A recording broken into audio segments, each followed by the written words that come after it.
Assalamualaikum warahmatullahi wabarakatuh. Innal hamdalillah hamdan katsiran thayyiban mubarakan fih kama yuhibbu rabbuna wa yarda. Asyhadu an la ilaha illallah wahdahu la syarikalah wa asyhadu anna Muhammadan abduhu wa rasuluh.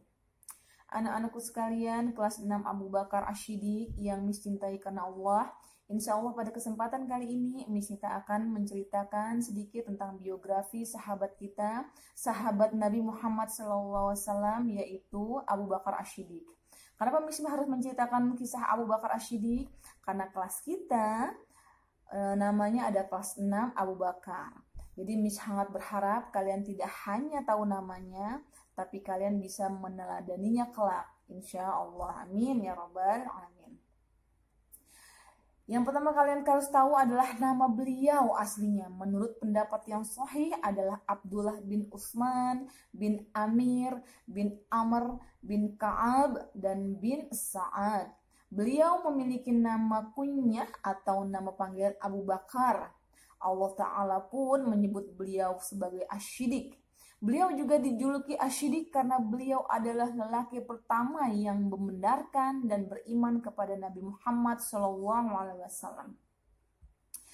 Dan beberapa riwayat menceritakan tentang fisik beliau. Masya Allah, beliau berkulit putih, bertubuh kurus, berambut tebal, tampak kurus wajahnya, dahinya muncul, dan ia sering memakai hina atau khatam. Wow, Masya Allah.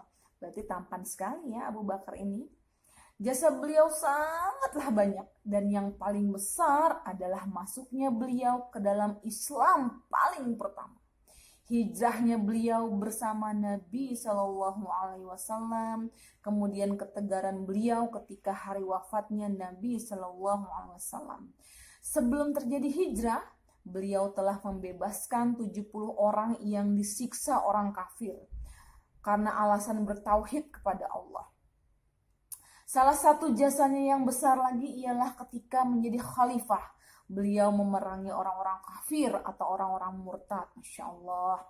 Begitu tegas dan kerasnya sikap beliau sampai-sampai para ulama mengatakan Allah menolong Islam melalui Abu Bakar. Di hari ketika orang-orang murtad, orang-orang kafir, dan melalui Ahmad di hari ketika terjadi fitnah atau khalqul Quran. Abu Bakar pun memerangi orang-orang yang murtad dan orang-orang yang enggan membayar zakat ketika itu. Masya Allah ya.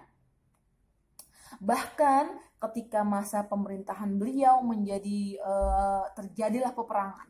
Beliau pun bertekad untuk pergi sendiri. Bayangkan, pergi sendiri memimpin perang. Namun Ali bin Abi Thalib memegang tali kekangnya dan beliau berkata, "Mau kemana engkau ya Khalifah? Akan kukatakan kepadamu perkataan Rasulullah SAW. Hai Abu Bakar, simpanlah pedangmu dan janganlah bersedih atas keadaan kami. Kembalilah ke Madinah demi Allah. Jika keadaan kami membuatmu sedih, Islam tidak akan tegak selamanya."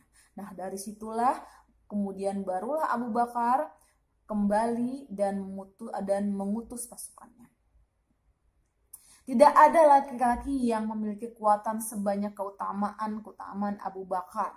Nah, di antara keutamaan Abu Bakar, kita lihat ya, udah sangat banyak sekali. Di antaranya itu yang pertama, Abu Bakar Asy-Syiddiq adalah manusia terbaik setelah Nabi Muhammad SAW. Kemudian beliau adalah orang yang menemani Nabi Muhammad SAW di gua ketika dikejar kaum Quraisy. Kaum muslimin hendak berhijrah, Abu Bakar Asy-Syiddiq menyumbangkan seluruh hartanya. Bayangkan, Masya Allah ya. Abu Bakar Asy-Syiddiq adalah khalifah yang pertama. Nah, kalian harus ingat nih, bahwa khalifah pertama adalah Abu Bakar Asy-Syiddiq. Umat Muhammad diperintahkan untuk meneladani Abu Bakar Asy-Syiddiq. Termasuk kalian nih, kelas 6 Abu Bakar Asy-Syiddiq. Nama kelasnya sudah Abu Bakar, berarti kalian juga harus bisa meneladani sikap-sikap atau sifat-sifat beliau, insya Allah ya. Abu Bakar adalah salah seorang mufti di masa Nabi Muhammad SAW. Beliau adalah orang yang paling dicintai oleh Rasul. Abu Bakar Asy-Syiddiq didoakan oleh Nabi untuk memasuki pintu surga dari semua pintu. Masya Allah. Allah. Bayangkan semua pintu didoakan sama Nabi Muhammad SAW. Kemudian dikisahkan pula dari Aisyah radhiyallahu anhu, ia berkata, Abu Bakar Asy-Siddiq memiliki budak laki-laki yang senantiasa mengeluarkan setoran untuk majikan kepadanya. Abu Bakar biasa makan dari kharaj itu. Nah, pada suatu hari ia datang dengan sesuatu yang akhirnya Abu Bakar makan darinya. Tiba-tiba sang budak itu berkata, "Loh, apakah Anda tidak tahu makanan yang Anda makan ini berasal dari mana?" Kemudian Abu Bakar bertanya, "Dari mana?" Kemudian si budak ini menjawab, "Ya Abu Bakar, dulu pada masa jahiliyah aku pernah menjadi dukun. Padahal bukannya aku pandai berdukun, namun aku hanya menipunya. Lalu si pasien menemuiku dan memberi imbalan. Nah, makanan yang kau makan itu adalah imbalan pada saat aku menjadi dukun." Kemudian setelah mendengar itu, Abu Bakar masukkan tangan ke dalam mulutnya hingga keluarlah semua yang ia makan. Masya Allah ya, sampai segitunya Abu Bakar yang tidak mau makanan-makanan yang tidak baik. Dan hadis ini diriwayatkan oleh Bukhari.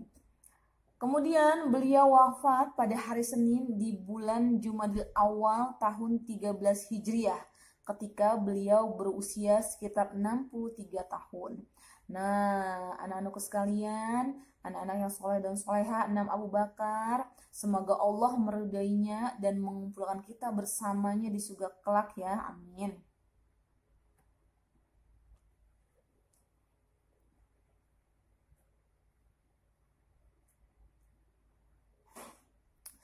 Oke, demikianlah kisah singkat tentang salah satu sahabat Rasulullah yaitu Abu Bakar Asy-Siddiq. Semoga apa yang disampaikan dapat bermanfaat. Kebenaran datangnya hanya dari Allah. Kesalahan dari Miss pribadi, untuk itu Miss mohon maaf atas segala kesalahan dan kekurangan dalam penyampaiannya. Miss tutup dengan doa kafaratul majlis. Subhanakallahumma wa bihamdika asyhadu an la ilaha illa anta astaghfiruka wa atubu ilaik. Assalamualaikum warahmatullahi wabarakatuh.